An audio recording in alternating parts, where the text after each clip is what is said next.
We are on and going from what it looks like. It is Tuesday evening. A bit of a backup on the interstate there. We'll talk about that coming up here in just a little bit. We are on with Twitch TV.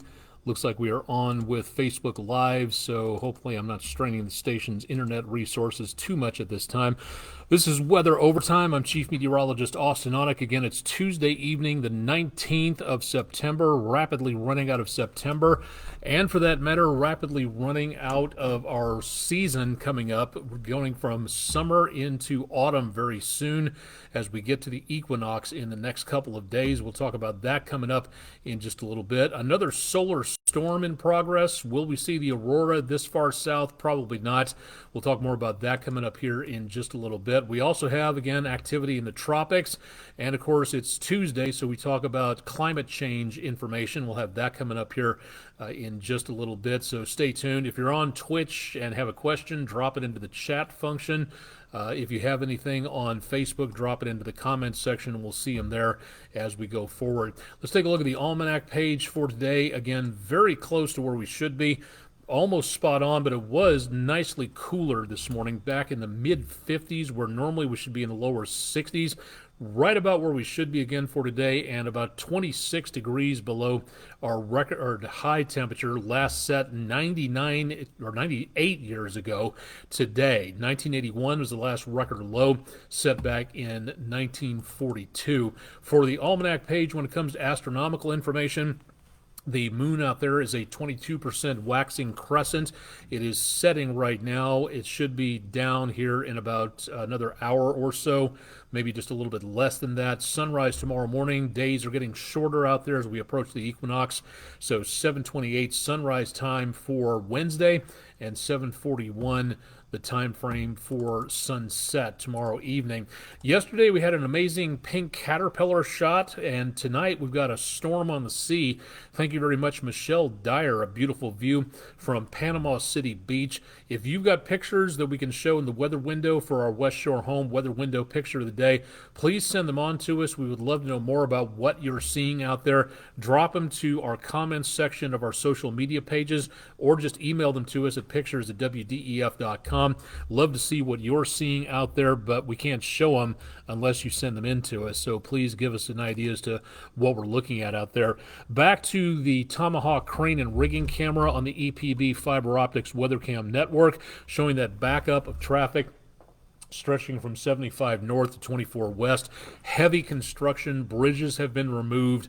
A lot of activity going on just to the left-hand side of this picture, but not hazy enough that we can't see all the way back out into the area north. Signal Mountain communications tower light beacons coming in quite nicely at this point. Let's go downtown from the News 12 studios at the veteran-owned Patriot Concrete camera. Traffic moving on I-24 in the central part of your screen as the semi-trucks go flying by there. Showing again some good visibility, also able to see sights and sounds upwards of there around Signal Mountain. Island Cove Marina and Resort, clear skies, a few high thin clouds coming on through, but otherwise not bad. Lee Point from the Plainview Outdoor Advertising Camera, Highway 153 and 64. No problems being seen at this time in and around this location.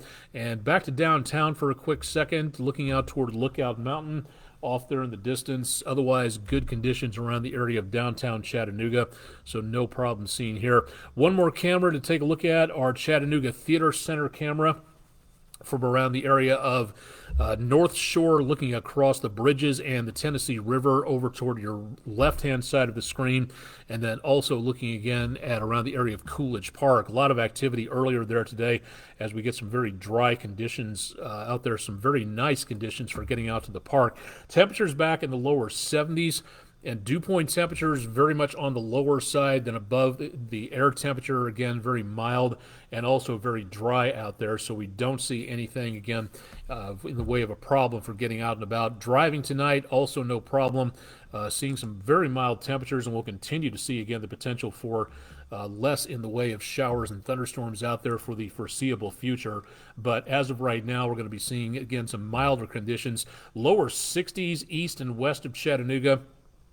as we see some very cool temperatures in the higher elevations up there, mid to upper 60s to lower 70s in the Tennessee River Valley. Dew point temperatures even dropping into the 40s this evening, so very decently dry, very comfortable, and we'll continue to see some very nice weather again, not only for today and tonight, but also into the next several days. Numbers back in the 50s northeast of us, Bristol, Tennessee, and all the way up to around Prestonsburg between Kentucky and West Virginia. Decently cool. Could even use a jacket tomorrow morning, depending on what time you're getting up and out and about. From the surface map, we've got high pressure back to the east of us, an area of low pressure expected to develop back here around Florida. That's where that front has stalled out, and that's what's going to be giving us the potential of a new storm system creeping up the east coast. We'll talk about that coming up in just a little bit. Into tomorrow, the best potential of anything involving rain is still several days away. Brisk tomorrow morning, mid, maybe some lower 50s. Could be some patchy, dense fog, according to the National Weather Service in Morristown. Lower 80s as we go toward tomorrow afternoon. Mid to upper 50s to lower 60s, for early Thursday morning. Just cloud cover out there. Lower to mid 80s for Thursday. And then into Friday afternoon, right before Friday night football.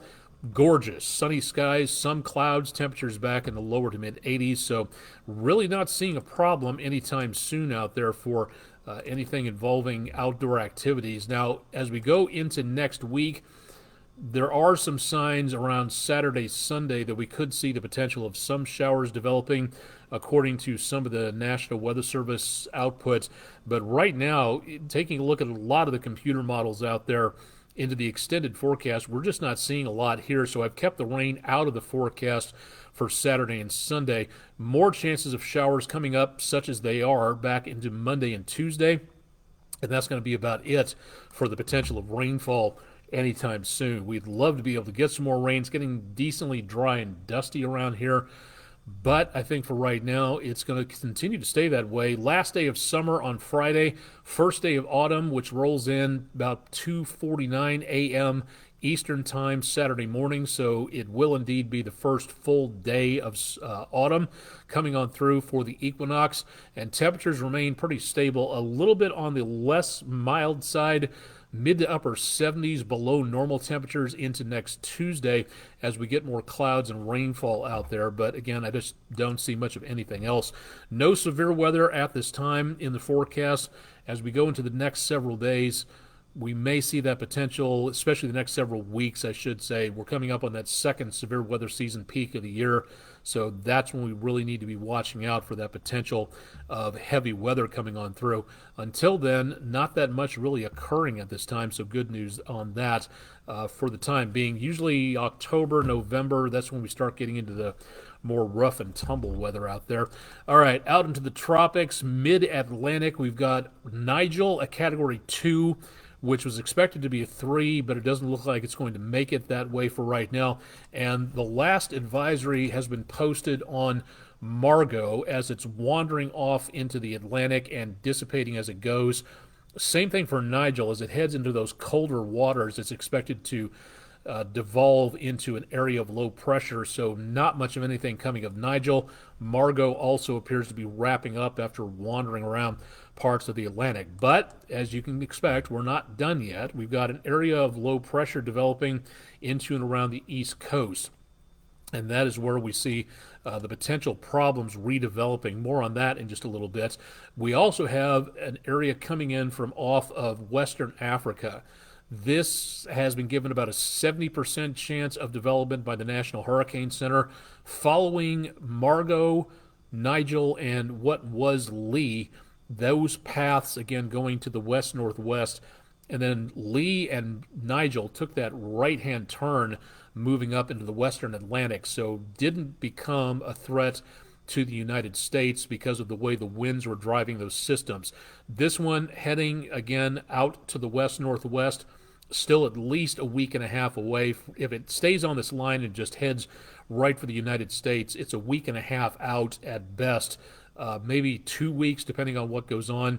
That is something we really need to watch here. So again, that could be the potential problem coming up. Now, this area of low pressure which is expected to develop. It's got that front stretched across the area there, winds on either side of the front coming in from two different directions. And eventually that's going to start to cause a twist, and that's where our area of low pressure comes in. That is where we will see this system developing and making its way up the East Coast, hugging the coastline, which means if it stays in the right position right offshore, it can tap into all this moisture, moving this moisture onshore, which means some heavy weather, rain, excuse me, thunderstorms, pardon me, into around southern Georgia, all the way up to around Chesapeake Bay.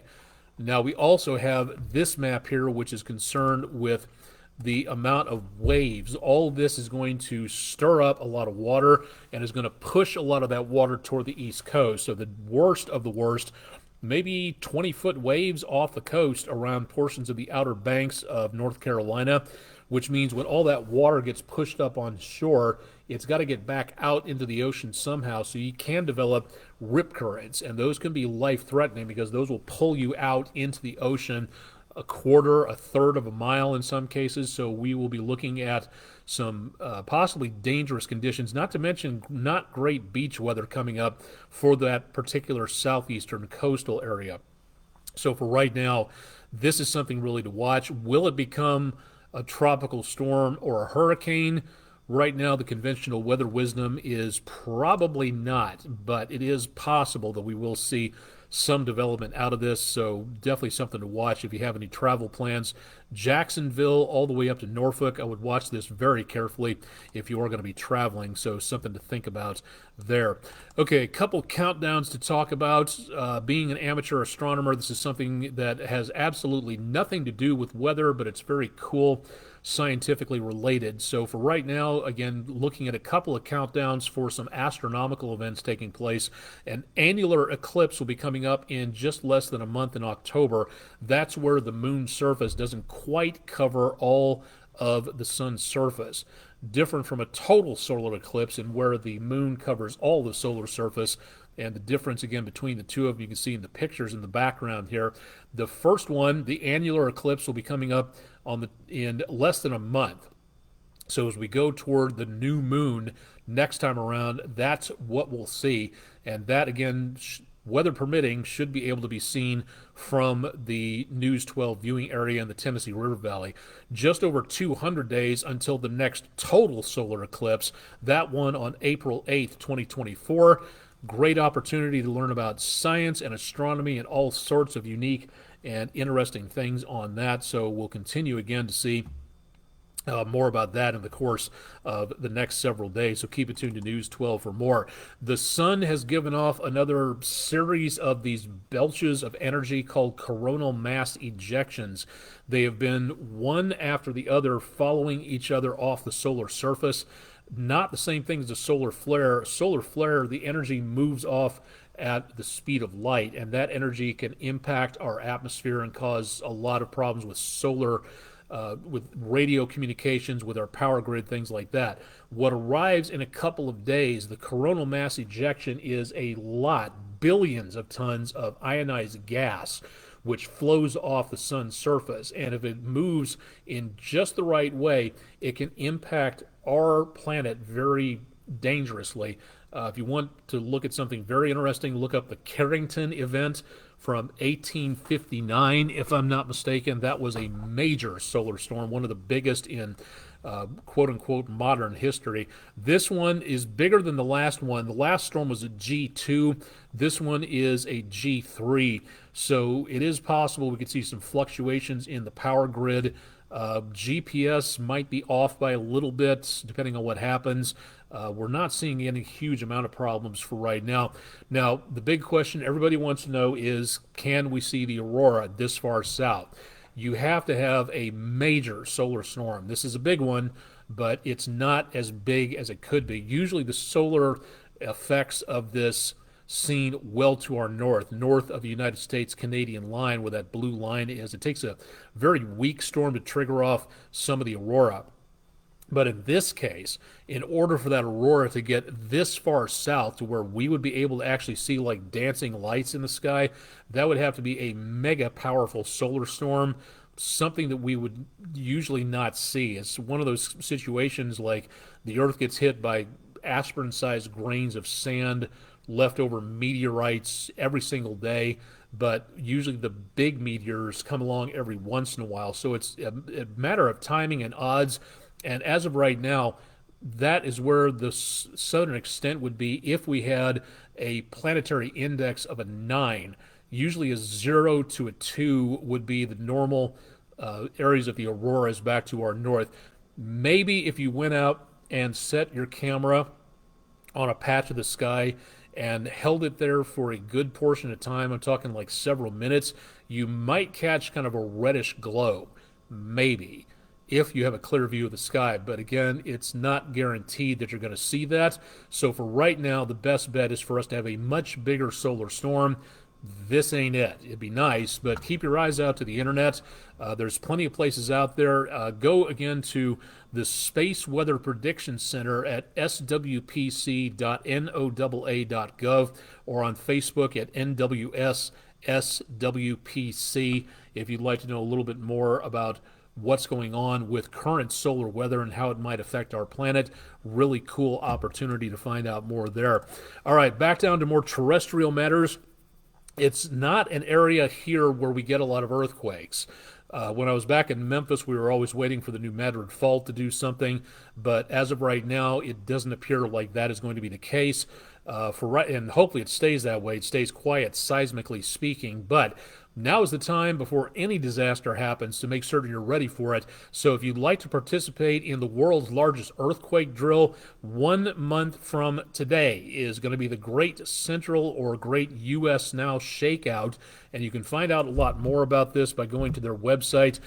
Details about how you can participate, kids at school, teachers at school, your regular everyday life. Yes, we do not have that much seismic activity around here, but if you're traveling or maybe a fault decides to develop someplace near us and starts causing problems, not out of the question. If you travel to an earthquake-prone area, best to know what needs to be done. A great science project for kids to be able to learn about what to do when disasters strike and how to be prepared before disasters strike. So if you'd like to know more about this, shakeout.org.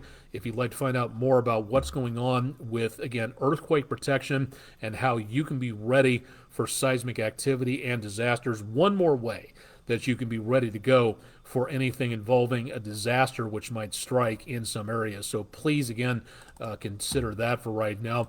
All right, heading out the door for tomorrow, temperatures are going to be on the brisk side, and heading home, temperatures quite mild on the Greater Chattanooga Orthodontics bus stop forecast for middle of the week. No rain expected, just a few clouds, and that should just about do it for everything out there. Once again, countdown-wise, this is a little bit old, but technically this is the main number to look at. 3 days and counting until we get into the next season. We end summer. The last day of summer will be coming up on Friday. Great night for Friday Night Football. We'll have that forecast and a lot more coming up in the course of the next couple of days, so tons to talk about there. Right now, I think that should pretty much do it. One more thing. Let me see if I have this ready here. Tomorrow morning for the early risers, if you want to get up and take a look from the east-northeast where Venus will be rising, heading to the southeast, very close to bright star Sirius in the southeast, again, close to where Orion is, upwards of there. The Chinese space station will fade in about mid-sky, about halfway up into the east-northeast, about 10 till 6 Eastern Time, and then set at around 5:54 toward the horizon around where sunrise will be. So if you'd like to see some satellites out there tomorrow morning, good opportunity to do so. All you have to do is just go ahead and head on upwards. Should be relatively clear, maybe some fog, maybe some clouds, but this should also be a pretty bright pass, so you should be able to see it very nicely making its way down to the south and east. Hopefully we'll get some views out of this tomorrow, so keep your cell phone cameras handy if you are in and around the area and you have a good view back to the east. Again, about 10 before 6 Eastern Time tomorrow morning should be a good opportunity to be able to see that coming your way. All right, that I think should do it. Again, please Keep it tuned to News 12 for more information about what's going on with weather, with astronomy. We're trying to be, as much as we possibly can, your station. This is the place for all kinds of unique and interesting, cool science stuff. So go ahead and tune in there. Also, keep it tuned to News 12 online at wdef.com/weather. Our EPB fiber optics weathercam network available there. And of course, I'm on all these social media pages, so you can find me out there someplace. If you're on lichess.org or chess.com, hit me up for a chess match. I'm no grandmaster, but I know my way around the chessboard. So if you'd like to play a game, my handle is my ham radio call sign, KG4GKE. So you can find me on there if you'd like to play a game of chess at some point in time.